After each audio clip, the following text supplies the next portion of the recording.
সাজিয়ে ঘুরিয়ে দে মোরে সজনী তোরা। ওয়েট ব্রাদার, এই ভিডিও দেখার পর এত ইমোশনের কিচ্ছু নাই, কারণ আমি জানি আপনারা যারা তাদের এই ভিডিওটি দেখেছেন তাদের ভিডিওতে যদি আপনি কোনো ইমোশনাল কমেন্ট করে থাকেন, আমার এই ভিডিও দেখার পর আমি 100% শিওর তাদের ওই ভিডিওতে আবার ভিউ করে অবশ্যই একটি গালি দিয়ে আসবেন। ওয়েট ব্রাদার, এই ভিডিও এই পর্যন্ত দেখেই আমাকে আবার গালি দিয়েন না, কারণ আপনারা তো ভাবতেছেন হয়তো আমি এদের সম্পর্কে কিছু উল্টাপাল্টা বলছি, বাট আমি যা বলছি তা প্রমাণস্বরূপ এখন আপনাদের দেখাবো, যেটা দেখার পর আপনাদের মাথায় একটু হলেও আসবে যে এরা আসলে কাপল ব্লগার এবং ভাইরাল হওয়ার জন্য এত নাটকগুলো সাজিয়েছে। আমি বলতে পারবো না স্যার।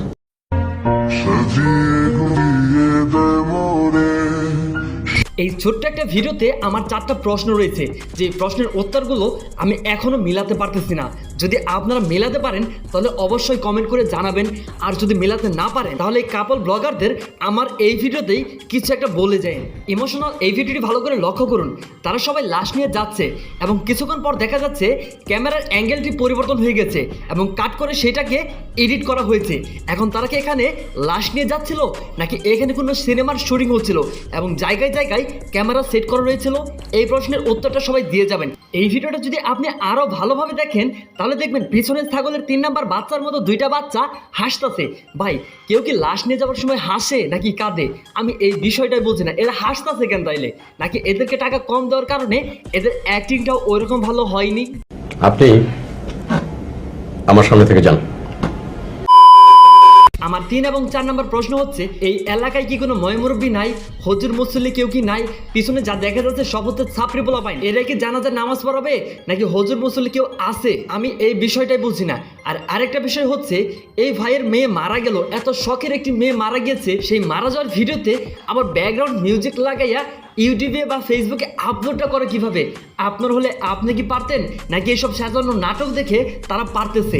এইটা অবশ্যই কমেন্ট একটু জানাই যাবেন।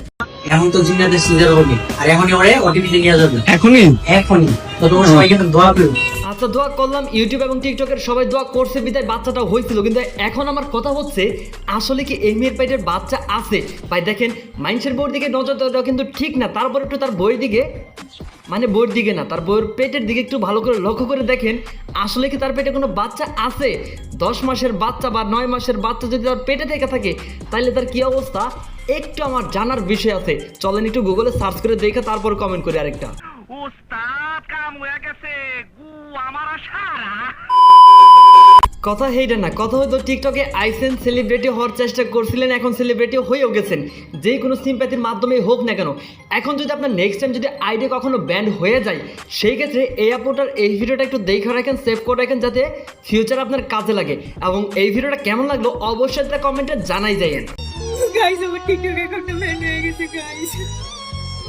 তাতে কি হইছে? আমি আবার খুইলা লাইছি। কি করে? যদি এটাও ডিলিট করে দেয় তাইলে আমি আর 4-5টা খুইলালাম।